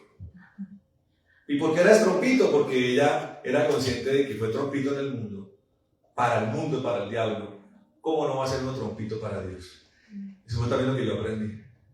Y me acuerdo una vez que mi papá, cuando yo comencé, mi papá fue uno que se opuso a mí tremendamente. Y él se burlaba de los cristianos que danzaban y se hacía todo, ¿verdad? Yo le decía, pilas con lo que habla, porque no me está ofendiendo a mí sino a Dios. Y yo le dije, en el mundo sí nos parábamos en las barras de los bares a bailar, ¿no? Hasta las 5 de la mañana. Pero para el Señor nada, ¿no? Entonces yo digo, ¿cuán sociables fuimos en el mundo, hermano? Yo fui 2 millones de amigos, hermano. Yo fui una persona que viernes, sábado y domingo, y si era festivo el domingo, siempre tenía donde sentar la cabeza y siempre tenía donde reunirme. Fuera mi casa o la casa de mis amigos. Y yo digo, en mi vida antigua fui un hombre sociable, mi casa fue consistentemente visitada por los que eran mis amigos para hacer lo que al diablo le gustaba. Y ahora en mi casa no voy a invitar a nadie para predicar el evangelio. No, hay un problema ahí. Y el diablo lleva a la gente a ese rincón, ¿no? Es que no me ponen atención. ¿Alguien ha tenido ese? Es que a mí me han dicho, pastor, es que yo predico y no me ponen atención. ¿Le ha pasado a usted? Sí. ¿Y el problema de quién es? ¿De quién es el problema? No, señor. Que no lo están poniendo. Sí. ¿Qué le dice el Señor a Filadelfia? Tienes poca fuerza, Filadelfia. ¿Sabe qué le falta a usted? Le falta unción. ¿Y sabe por qué le falta unción? Porque está bañándose con agua fría. Yo se lo digo, hermano, sinceramente. Si el impacto en su entorno ha sido un fracaso constante, el problema es usted. Porque uno puede escudarse en eso. Uno predica y ya mirará a la gente si cree o no cree. No se excusan eso. Y claro, siempre habrá el que no cree. Pero yo quiero convocarlos a que reflexionen en la palabra. ¿Cómo eran los apóstoles? ¿Cómo era Cristo? ¿Impactante o no? Entonces, ¿qué nos toca hacer? Llenarnos de Cristo. Amén. El problema de Éfeso, hermano, es el problema de una lámpara que se está apagando. El problema de Sardis fue una lámpara que se apagó. Y la Odisea coincide también con lo que el Señor habló acerca de Sodoma. La Odisea, ahí más adelante, en el versículo 14. Miren lo que dice el Señor a la Odisea. Dice, yo conozco tus obras, que ni eres frío ni caliente. ¿Cuál es el estado anterior a un vaso, a un chocolate frío? Mi esposa me dice, mi amor, hace 15 minutos te serví el chocolate, no se te vaya a volver una malteada. ¿Cómo le gusta el chocolate, hermano? A mí me gusta tibio. ¿Sí? El chocolate frío es algo rarísimo, hermano. Perdónese que le diga. No, mal es eso. No estoy diciendo que esté mal porque es un chocolate. Pero, ¿cómo le gusta este chocolate? Caliente. A mí me gusta tibiito porque soy flojo para lo caliente. Pero aquí el Señor está diciendo, no eres ni frío ni caliente, estás en proceso de enfriarte, estás tibio. Dice ahí, ojalá fuera frío o caliente. Así porque eres tibio y no frío ni caliente. O sea, habla de que Dios lo tibio le produce más repulsión, porque debería estar caliente, ¿me comprende? No porque lo frío sea bueno. Dice, estoy por vomitarte de mi boca. Mire lo que dice, cómo coincide con la Sodoma de Ezequiel. Mire lo que dice. ¿Cómo era la Sodoma de Ezequiel? Estoy bien, llena de orgullo, tengo comida, tengo comodidad, me merezco todo esto. Los demás, de malas. Hermano, no ser prolífico en Cristo es como decirle a los demás de malas. Es como el que viene una calamidad y solamente piensa en salvar su vida. La palabra de Dios dice. ¿Cómo se ve eso, hermano? Que se incendió su edificio y usted salió y usted pensó solo en usted. ¿Cómo se ve eso? La gente que va a pensar de usted cuando todos vuelvan a la casa, al edificio. Allá viene cobardín. Allá viene cobardón. Allá viene gallinín. ¿Qué va a pensar la gente de usted? Usted es una gallina. ¿Y qué dice la palabra en Apocalipsis? ¿Cuáles son los primeros a irse al lago de fuego? Los cobardes. ¿No estoy siendo bíblico? Sodoma, la Sodoma cómoda dice, de mal a los pobres, que se frieguen. Dios dice, no, está pasando. No se va a preocupar por el perdido. Va a seguir enfrascado en sus proyectos de vida y en los perdidos. Dice aquí entonces, dice la concepción que tiene de ella, ¿no? Soy rico, me he enriquecido y no tengo ninguna necesidad. Hay gente que va por la vida cristiana así. Tengo trabajo, voy a la iglesia, tengo mi familia chévere, leo la Biblia todos los días, pongo enlace en las noches, pongo al pastor Mauricio los viernes, la palabra tan linda la del pastor Mauricio. Y el Señor dice, de ese mismo dice, y no sabes que tú eres desgraciado, miserable, pobre, ciego y desnudo. Eso es lo que dice, no lo estoy diciendo yo, eso lo dice Dios. Tal vez creo que yo, como pastor, nunca, a alguno de ustedes le he dicho, usted es un desgraciado. Nunca, yo creo que nunca saldrá de mi boca. Pero esta palabra la dice Dios. Yo te aconsejo, miren esto, siempre Dios con la solución. Con esto yo finalizo. Para entrar en una etapa ya final, se me alargó el tiempo, pero me dispense. Dice, así como le dijo a Éfeso que mire dónde ha caído y recupere el primer amor, y le dijo a Sardis, mira a ver cómo sale de la UCI. Le dice a la Odisea, le dice, yo te aconsejo que de mí compres oro refinado por el fuego, para que te hagas rico, y vestiduras blancas para que te vistas y no se descubra la vergüenza de tu desnudez, y colirio para ungir tus ojos para que veas. Voy a darles un consejo del pastor Antonio. Para los que oran. Para los que no oran, ¿cuál es el consejo? Ojo, empiecen a orar. Para los que oran, de parte del pastor Antonio, oren hasta que el fuego venga a su vida. Amén.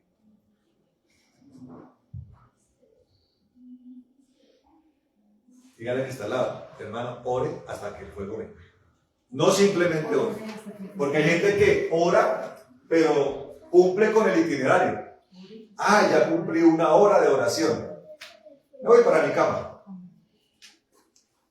No. El pastor Antonio hablaba, yo he tenido que vivir la experiencia de orar para empezar a orar. De orar para arrancar a orar. Eso nosotros lo vivimos, hermano. Para llegar a ser un Elías oraba, y ¿cuánto demoraba en encender el fuego? Ahí, hermano. Pero era porque Elías era ya un hombre tallado, musculoso en la oración. Y la oración de calidad, la relación de Dios con calidad, hermano. Allí tenemos que poner la mirada. Cuando la palabra dice compra oro refinado a fuego, algunos asocian eso a que tenemos que pasar por tribulación. Las tribulaciones son necesarias porque fortalecen nuestra fe y derrumban cosas que están en nosotros que Dios no quiere. Pero cuando el libro de Apocalipsis, el Señor le dice a la Odisea que compre oro refinado en fuego, coincide con el consejo del pastor Antonio. Tiene que volverse alguien al que le guste el fuego. Si no lo tiene, comienza a ser como la mujer de Lucas capítulo 18. Hasta que venga, hermano. Si usted no es así, hermano, corre un peligro enorme. Y escuche esto, siempre hay religiones que le ofrecerán ir hacia ellas, a usted. Alguna vez hablaba con mi hermana Sonia acerca de unas reuniones que ella estuvo, que parece muy lindo, porque es como un estudio bíblico, ¿cierto? Y yo le pregunté acerca de la oración. Me dijo, Pastor Mauricio, muy poca oración como para entrar y como pasar desde la reunión. No, mi vida de oración no puede ser así. Por eso aquí, hermano, como mínimo media hora aquí antes de arrancar a adorar. Y ojalá fuera más, hermano, seguro. Pero, y con la exigencia de que usted venga de su semana con Dios, venga enchufado. Amén. Viene desenchufado, ¿cierto? Usted. Entonces, ¿qué toca hacer, hermano? Porque aquí lo escuché orando. Y en la oración uno sabe mucho cómo está la persona. Hay que ir por el fuego, hermano. Usted ya lo conoce el fuego. Entonces, yo no puedo vivir sin el fuego, hermano. Yo tengo que orar. Y bendito sea el Señor por las lenguas y por haber sido bautizado muchas veces en el Espíritu. Porque, hermano, me gusta hacer fuego, sentir que wow. ¿Sabe por qué, hermano? Porque a la hora de predicar, a la hora de orar por un enfermo, a la hora de orar por un necesitado, un milagro, ahí está el poder de Dios. En la unción. La unción. Tanto que se habla de la unción se adquiere allí. Cuando en el cuarto secreto, en la intimidad con Dios y en el orar hasta que venga el fuego. Cuando el Señor dice, compra oro refinado en fuego, le está diciendo, ven a mí la odisea y llora hasta que el fuego caiga. ¿No les tocó hacer desde el aposento alto? Hasta que el fuego caiga. No se muevan de Jerusalén, le dijo el Señor, hasta que el fuego caiga. ¿Quién era el único que sabía que iba a caer el fuego? Cristo Dios. Ellos no sabían, 1 día, 2 días, 3 días, 4 días, hermano. ¿Usted cree que se preguntaban dónde está el fuego? Y estamos hablando de gente que caminó con Cristo en persona. Esto puede parecer una meta inalcanzable, porque la mente humana tiene esa batalla. Pero le digo, no, hermano, porque lo que es imposible para el hombre es posible para Dios. Amén. Y lo más importante, tiene que anhelarlo en su corazón. Porque si lo que usted anhela es una religión, esto le entrará por uno y le saldrá por el otro. Pero si usted de verdad anhela a Cristo, usted lo va a hacer, hermano, hasta que venga el fuego. Y le voy a decir algo, cuando el fuego viene, hermano, cuando el fuego viene, de verdad el fuego se queda en usted. Por eso Elías oraba descendiendo, porque el fuego estaba en él.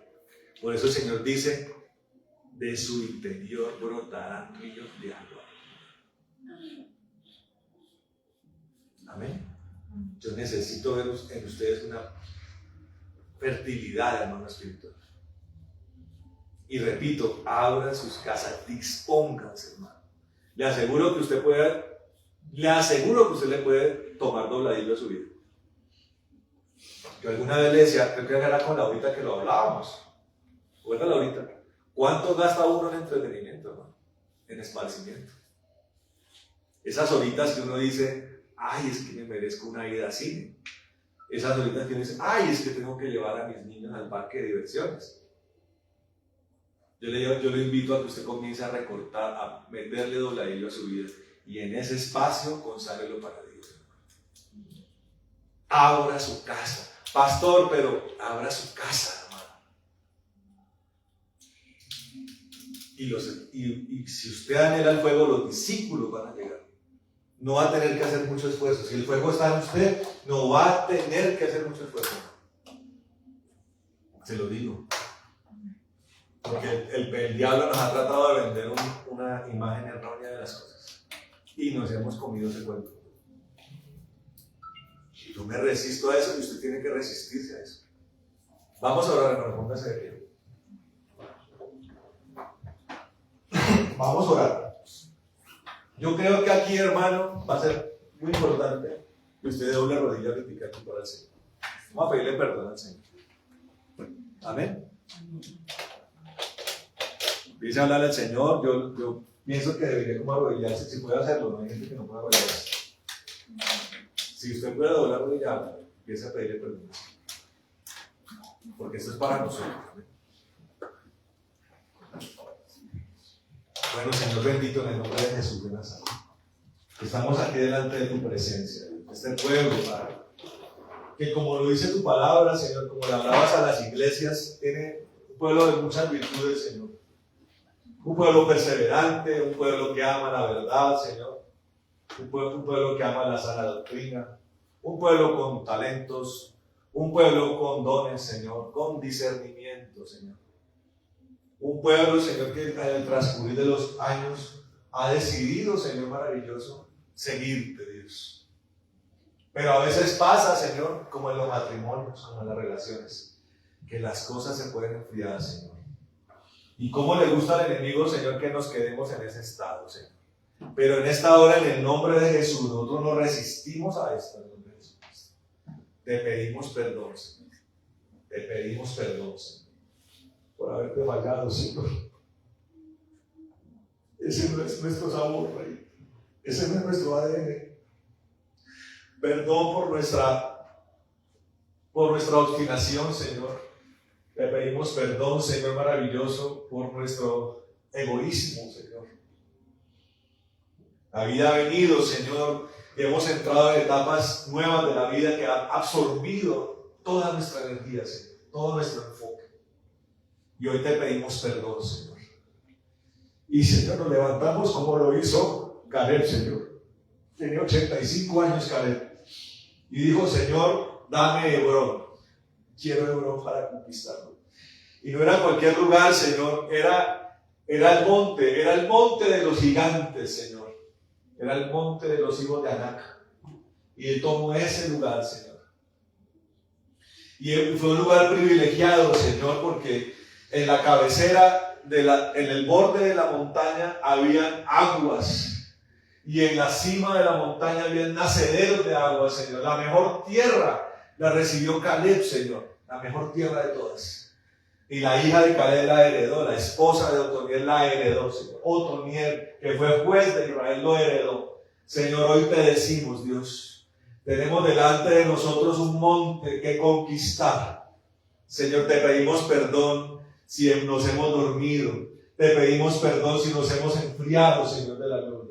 Te pedimos perdón, Señor, por haber entrado en un helaje espiritual. Te pedimos perdón por haber perdido el primer amor, por habernos desenamorado de ti, Señor, por haber perdido pasión por tu presencia, pasión por tu gloria, pasión por tu fuego. Pero hoy te decimos, Señor, y pues hacemos memoria de los momentos más bellos de nuestra vida cristiana y queremos vivirlos aún mayores, Señor, glorias mayores, fuegos mayores. Hoy desde nuestro corazón te decimos, empieza el fuego a reverberar. Amén. Empieza el fuego ahí a arder, Señor. Sopla con carbones de fuego los corazones de los que están hoy en este lugar, en el nombre de Jesucristo, y trae una resurrección espiritual, Señor, en cada vida en este lugar, en el nombre de Jesús. Una inspiración, una fuerza caudalosa que conduzca a mis hermanos a meterse más fuerte, a anhelar tu presencia, no simplemente anhelar orar, no simplemente anhelar abrir la Biblia para leerla, para estudiar, anhelar tu presencia, anhelar tu gloria, anhelar tu unción, anhelar tu poder, anhelar tu fuego, que sientan ellos en su centro espiritual, en su corazón, Señor, que brotan los ríos de poder ahora mismo, Señor. Trae un bautismo del Espíritu. En el nombre de Jesucristo, Señor, allí empiece a brotar. Yo empiezo a ver cómo se rompen fuentes en los corazones. Brota tu poder allí en el nombre de Jesús. Amén. Brota tu gloria, Señor. Así un fuego poderoso, Señor. Brote, Padre. Que no muera. Lo que está a punto de morir no muera, Señor. No permita la muerte espiritual. Rogamos a ti, Señor. Yo sé que este pueblo inspirado, llenado por ti, yo sé hasta dónde puede llegar, Señor. En el nombre de Jesús, brota tu poder ahora mismo, Señor. Trae tus ángeles, trae tu corriente poderosa en esta hora, Señor. Toca cada vida, Señor, que no sean los hombres, que seas tú, Señor maravilloso. A este pueblo que tú amas, por el que pagaste el precio más alto, Señor. Derrama tu gloria en este lugar, Señor. Y sobre cada corazón y desde cada corazón, ahora mismo, en el nombre poderoso de Jesús. Y que ellos se sientan inspirados, Señor, de ir a lo secreto, Señor, de ir a lo oculto y decirte, Señor, te amo, ven a mí, ven a mi vida, brota tu poder, Señor, da lenguas, otorga instrumentos, herramientas poderosas, Dios, Padre, yo estoy viendo un resurgir, Señor, en la iglesia bautista, veo como ahora algunos, Señor, que criticaban las lenguas, ahora las consideran, Señor. Yo te pido por una resurrección de la iglesia, Señor. Trae tu poder, Rey de gloria. Señor, trae tu poder, Señor. La madre de Cristo, vuelva a vivir, Señor, maravilloso. Espíritu Santo, te necesitamos, Señor. Espíritu de Dios, llena los recipientes, Señor. Llénanos, Señor, ahora mismo. Oh, Rey de gloria. Llénanos con tu poder, Señor. Hay mucho por hacer, Señor. Falta mucho por hacer, Señor. Muchas almas. Nuestras propias familias. Nuestros compañeros de trabajo, Señor. Nuestros compañeros de estudio, Señor, se están perdiendo, Rey. Llénanos con tu poder, oh Rey de gloria. Jesús, Señor, danos en nuestro consolador. Danos de tu fuego, Rey de gloria. Oh, Señor. Oh, Señor. De los cuatro vientos, tu poder sobre, Rey de gloria. Que los hogares de mis hermanos se conviertan en posadas de la salvación, Señor. Viene a la memoria el hombre herido que fue recogido por el samaritano, Señor. Lo llevó a una posada y dijo: cúrenlo, protéjanlo. Y cuando venga, yo pagaré todo lo que haya gastado. Señor, abre las posadas de nuestros hogares, Señor, y nuestros hogares se vuelvan arcas de salvación, Señor. Te lo pedimos, Señor, es algo urgente, Señor. Coloca este sentir como un gemir, como un clamor en los corazones de mis hermanos ahora mismo, Señor. En el nombre de Jesús, Señor, te lo pido, Rey. Te lo pido, Rey de gloria. No permitas que se extinga la llama, Señor, y llévanos a ser hombres y mujeres, Señor, de redomas rebosantes, como las mujeres, las vírgenes, diligentes, Señor, tenían el redoma lleno, estaban listas, Señor, porque el amado venía. Nosotros te bendecimos, Señor, en esta hora, Rey de la gloria. Trae un viento poderoso, recio en las vidas, Señor, en el nombre de Jesús. Ahora mismo, Rey de poder. Damos gracias, Señor. Te bendecimos, Dios Santo. Espíritu de Dios, haz la obra, Señor. Una oportunidad más, danos. Amén. Una oportunidad, danos. Llena este aposento. Venga, Cecita. Venga, hermano, venga para acá, pastor. Vamos a hacer algo que yo no hacía desde una vez. Venga, aquí hay visita también. Ya usted es una anciana de este lugar, una intercesora de este lugar. Venga, una a sus manos. Ustedes dos. Ustedes vengan. Comiencen a orar por cada silla de este lugar. Declarando que va a venir una que se salva.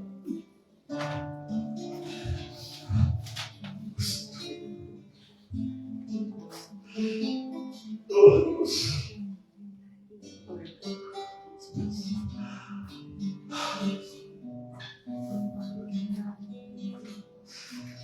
Osobarashiriba, Bereshtiribasa, Burushtirekta Borose, Borose para en tiempos de sequía,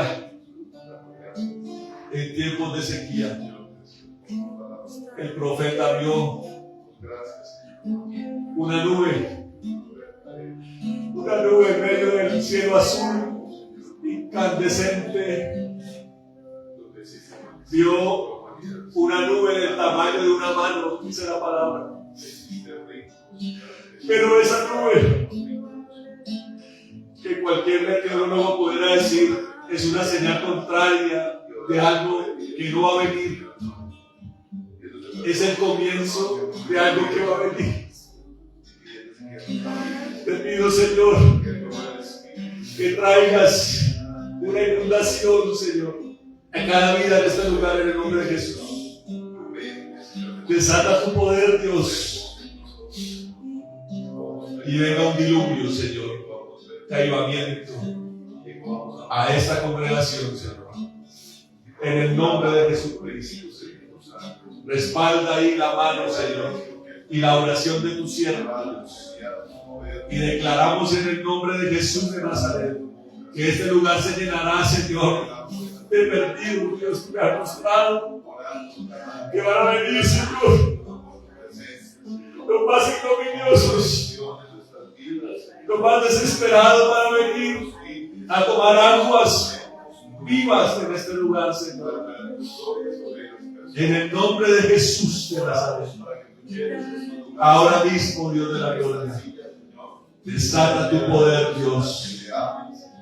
Aisbeles menos mira que es mala. Oh, simana. Todos mira.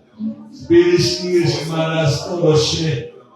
Solo vos me levantas ministro vos. Ahabana estiri vos de aquí. Seba tibo inspectaras de Shivaraja. Abandono los iras llega de allá. El Señor dice: yo contradigo la confusión de los malignos y traigo esperanza redentora, aunque el diagnóstico sea contrario. Me especializo en resucitar lo que estaba muerto, dice el Señor, en darle vida a lo que no respiraba, dice el Señor. Y como los valles de los huesos secos, yo levantaré en ellos nueva vida, dice el Señor. Yo levantaré tendones, dice el Señor. Yo levantaré músculo. Yo levantaré vida en cada cuerpo que estaba muerto, en el nombre de Jesús. Y será un campo de vida, dice el Señor. Será un campo de gloria, dice el Señor. Desato dones, desato poder, y especialmente, dice el Señor, los estaré esperando en el lugar secreto, en mis aposentos, dice el Señor, los espero, y también los espero para caminar con ustedes.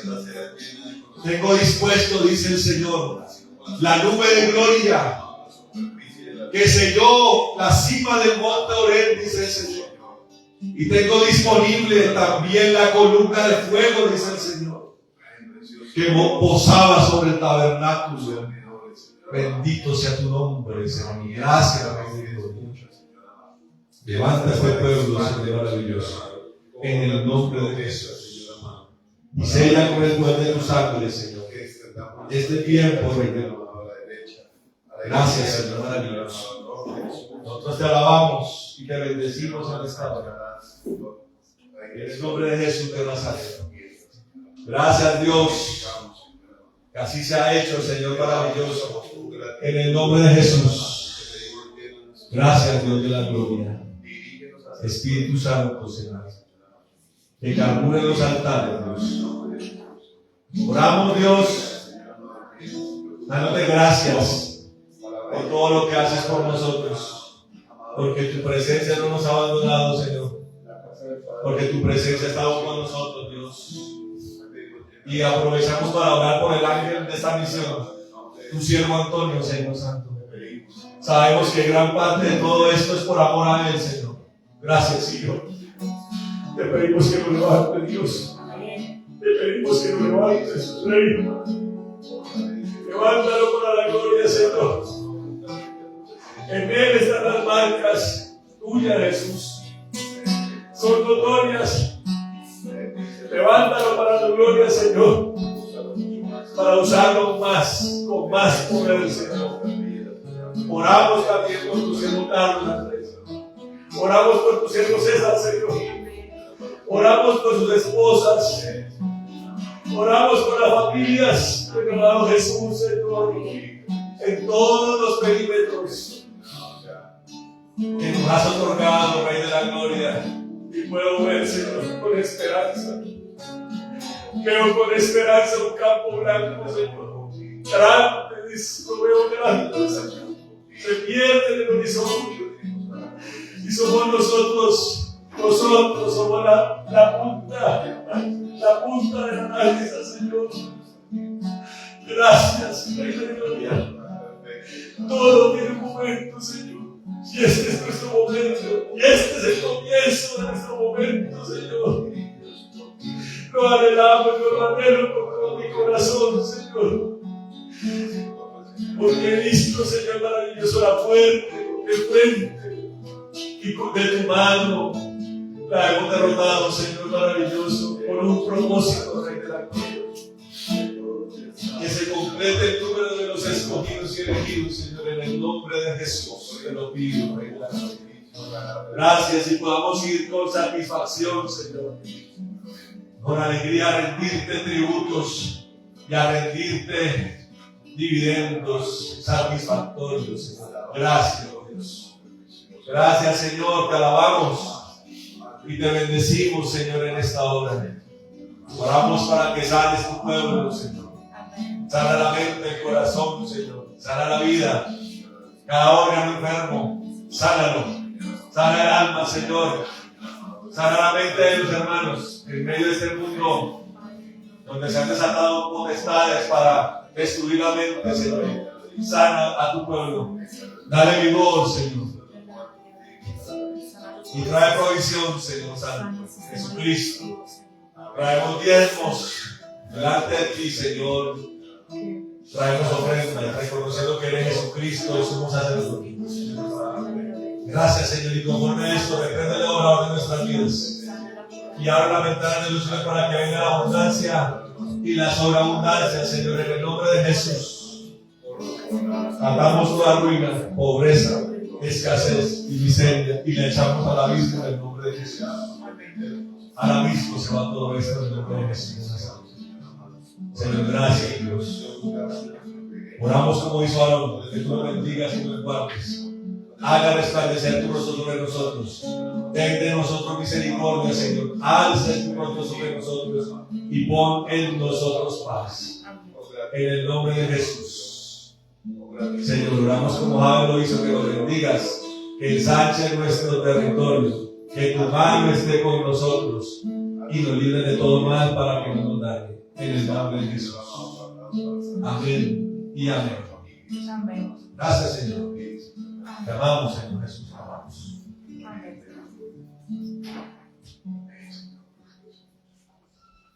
Dios le bendiga a mis hermanos amados. Tengan un buen día. Amén. Y una buena semana.